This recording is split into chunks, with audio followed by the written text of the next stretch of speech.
Hello, morning, welcome again to this glorious day where again we take and go on an endless journey of learning and understanding the dance grades and how Indian dance progressed. While there was major dance activity in much of India and major ports and capital cities, Madras, Calcutta, Delhi, Bombay, Cochin, central India remained parched for art and culture, though having many folk and local forms. It was left to Shanti and Gulbardhan to create the Rangashri Little Ballet Troupe in 1952 at Bhopal. Shanti Bardhan pioneered this form of ballet in India, which used human puppets, masks, dance, movement, and music as part of one performance, a form he inherited from the legendary Udayshankar. Under a long colonial rule from 16th to 20th century ADE, most of these forms suffered from lack of patronage under the colonial rule, especially of the Britishers, whose Victorian ways and prudish nature did not permit an open celebration of the body and its spirit, and who also looked down upon local traditional cultures and did all to discourage it. Lord Macaulay, a certain British viceroy, further killed traditional arts by delinking culture from education in schools. Thus, traditional disciplines like yoga, reading of Sanskrit scriptures, and classical music and dance were given a go by. Local patronage by Indian chieftains and royalty assured some survival and continuity in certain pockets. Else, most of these traditions would have been lost. In that, the role of local temples as cradle of culture cannot be underestimated, and local nobility supported these temples, thus indirectly these dances got supported. The work of few pioneering gurus and visitors from abroad also helped these forms get established. The arrival of non-European artists to India at the turn of the 20th century also proved to be a catalyst. Among these, mention can be made of Ruth St. Denis and Ted Shawn, pioneering American dancer, Anna Pavlova and Victor Dandre, Russian star performers, La Mary and Ragini Devi, enterprising American dancers, Louis Lightfoot, Australian talent, and many others. They saw the dismal condition of Indian dances, submerged under long alien rule of 400 years, and felt sad for these century-old traditions. Dutch writers like Beryl de Zoet and French and Italian travelers like Alain Denlot and Tavernier wrote their observations that helped too. The foreign dancers took samples of these forms and helped create a flavor of these dances through their own interpretations, thus giving Indian dances a worldwide audiences and assured survival. These were in form of short items or Hindu dances with popular imagery. They also discovered new partners and thus created stars of the form. Thus, Anna Pavlova discovered and partnered Udayshankar, who was to become father of modern Indian dance. Later, La Mary discovered and partnered Ram Gopal, who was to become king of classical forms, and Ragini Devi discovered and partnered Gopinath, who was to take Kathakali abroad. Ditto Louis Lightfoot and Anand Shivaram. These foreigners helped reinstate Indian dance art, and such activities got augmented by the slow and steady growth of nationalist fervor in pre-independence era, when Indians got inspired to fight foreign rule under the leadership of Mahatma Gandhi, later joined by Sardar Patel, Jawaharlal Nehru, Maulana Azad, and many more. In that period, several regional and new institutions were created for revival, teaching and promotion of our dance forms, chief being Kerala Kalamandalam in 1930s in Kerala to teach Kerala arts of Kathakali and Mohiniyattam, Kalakshetra in Madras in 1940s to teach Bharatanatyam, and Tagore's own Santiniketan in 1930s to teach Manipuri, Kathakali, and all available forms.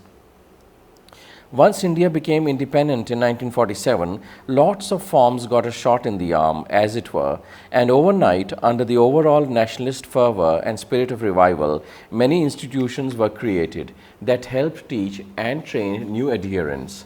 In Delhi, an enlightened industrialist family created the Bharati Kala Kendra, which also housed the Kathak Kendra, Natya and Ballet Center, the Delhi Ballet Center, and a host of institutions came up all over the country, too many to recount here.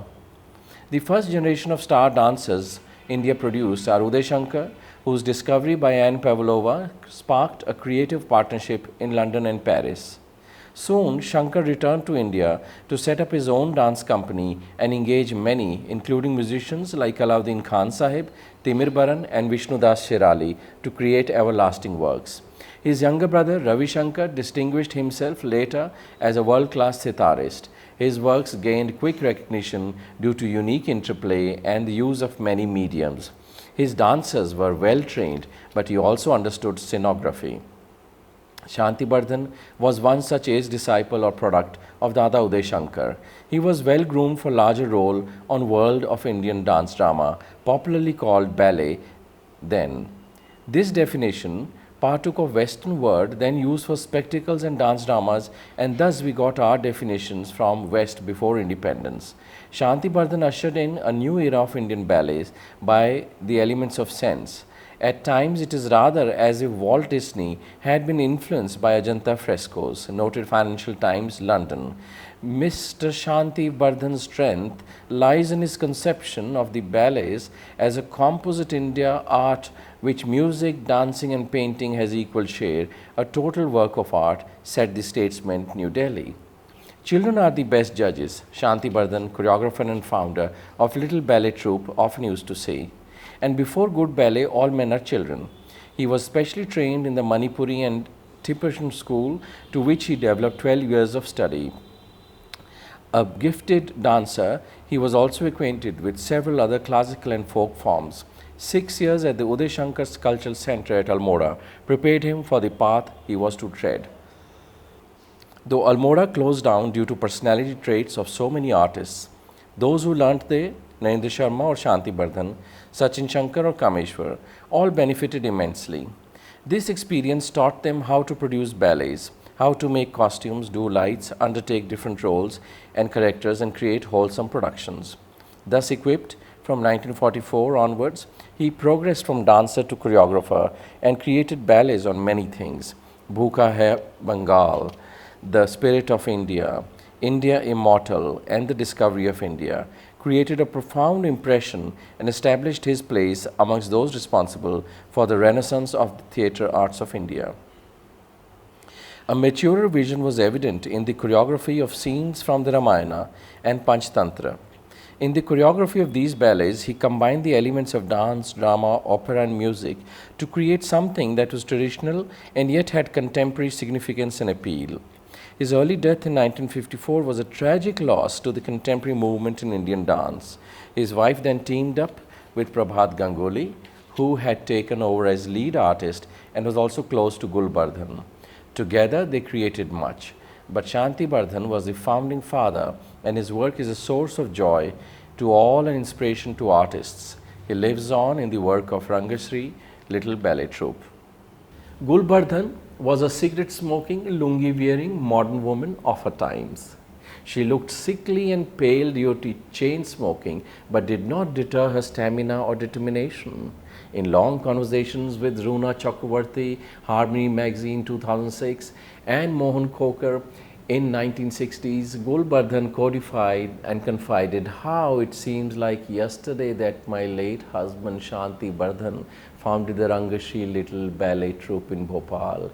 In fact, it was 1952. We made music, composed ballets, worked on a new dance form, using human puppets, and traveled far and wide to learn urban folk and traditional dances. She fought with difficulties and come from Mumbai-based Gujarati family.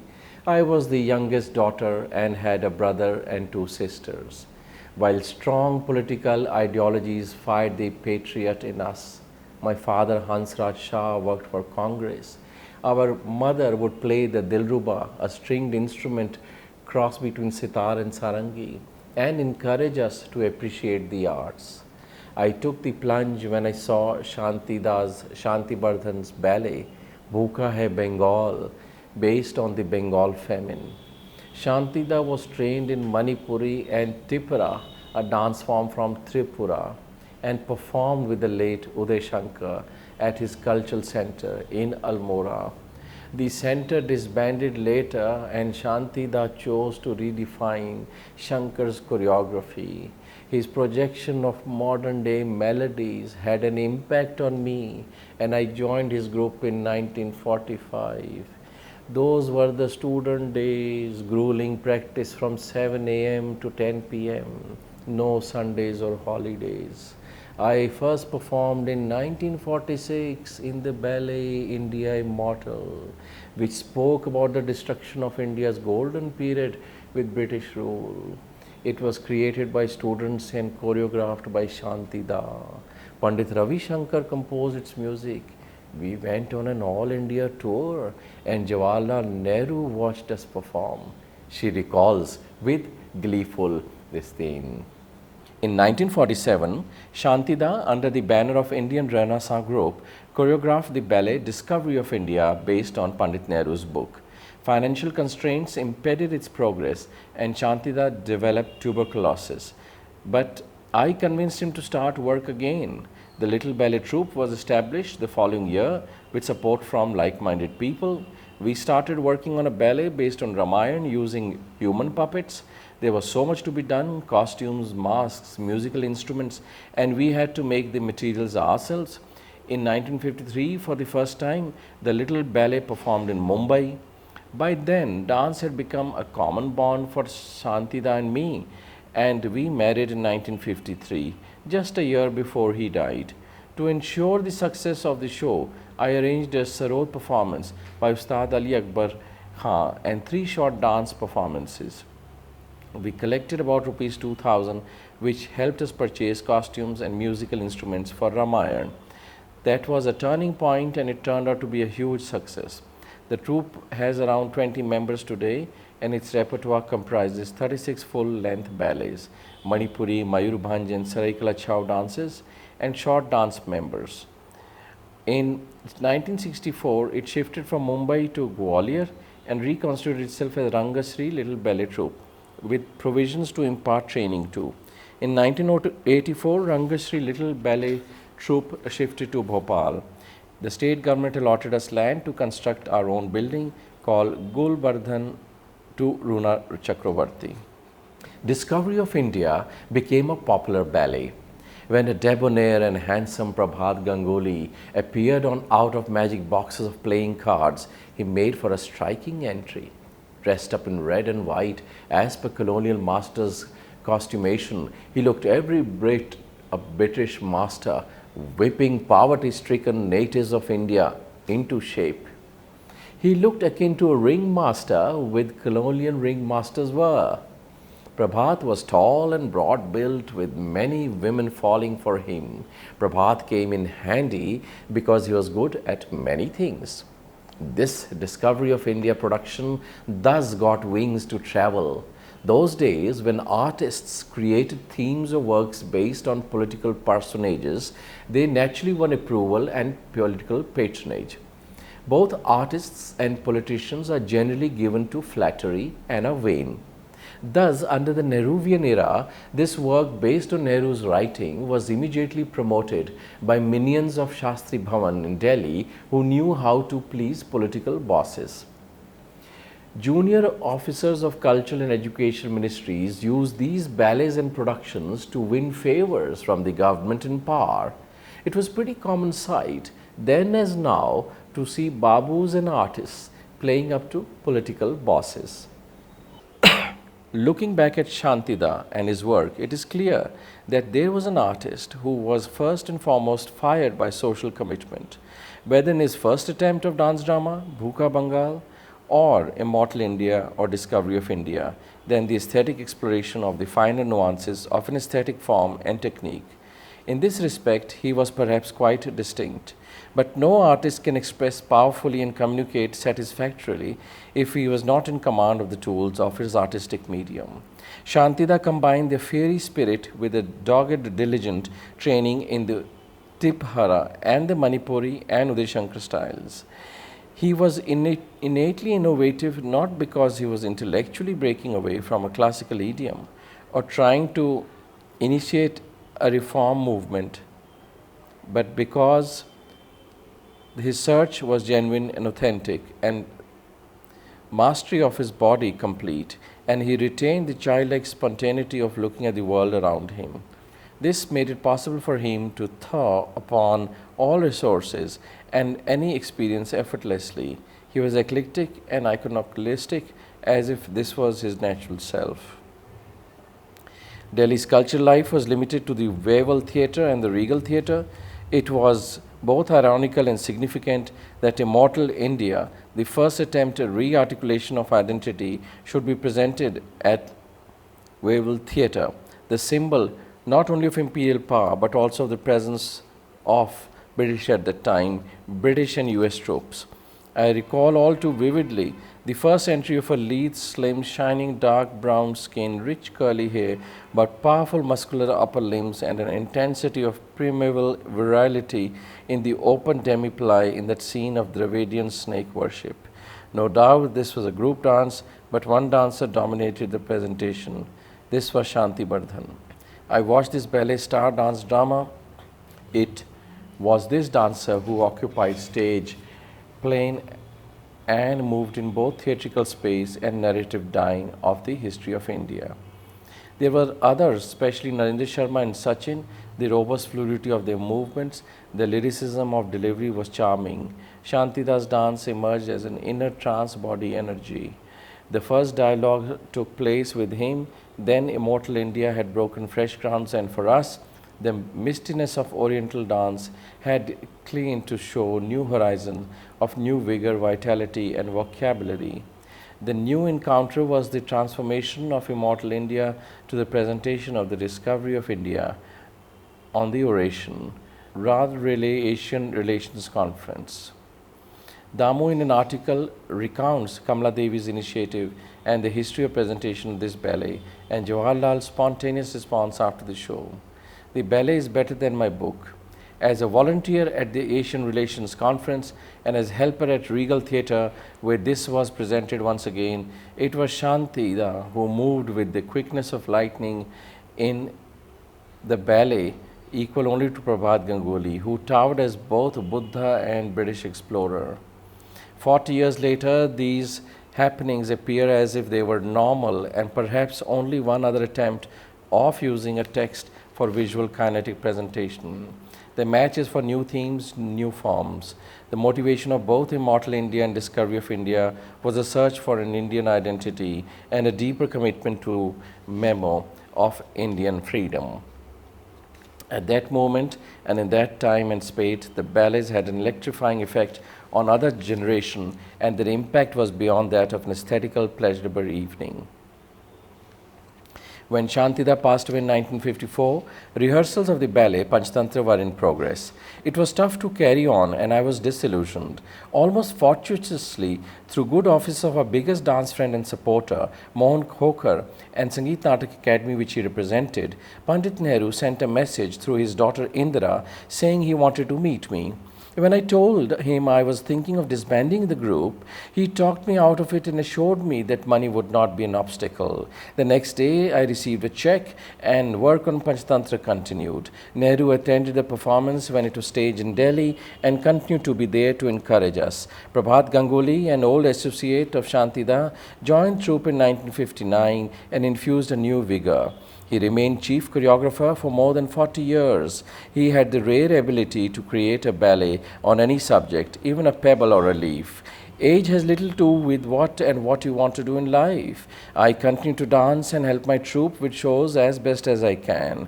I also love to read. Over the years, I have collected books on diverse subjects. Currently, I am reading Natya Shastra. I have also edited a book, Rhythm Incarnate, based on work and life of Shantida. I have choreographed ballets like Uttar Priyadarshini and Mahabharat, and intend to choreograph a ballet on volcanoes. Being the secretary of Rangashree means a lot of administrative work too. These days, I only perform for Ramayana and Panchtantra, but still practice for about 5 to 6 hours a day. By God's grace, I am on the right side of health, and the only thing that bothers me is my hearing impairment. After dancing, flower arrangement takes up a great deal of my time. I believe it is up to every individual to decide what they want from life. I have decided what I want from mine, said Golbardhan. The group has a repertoire of 36 full-length ballets and a number of smaller pieces like Sarikala Chao, Mayabun Chao, India Immortal, Uttar Priyadarshini, Mahabharat, etc. and include ballets she has choreographed. She has edited a book, Rhythm Incarnate, published by Abhinav Publications, New Delhi. The Rangashree Little Ballet Troupe has staged shows all over the world. Awards from several countries, including the Sangeet Natak Academy Award and Madhya Pradesh Shikhar Saman in 2001, have followed. Today, Gul is gone too, and the group valiantly continues the mission impossible.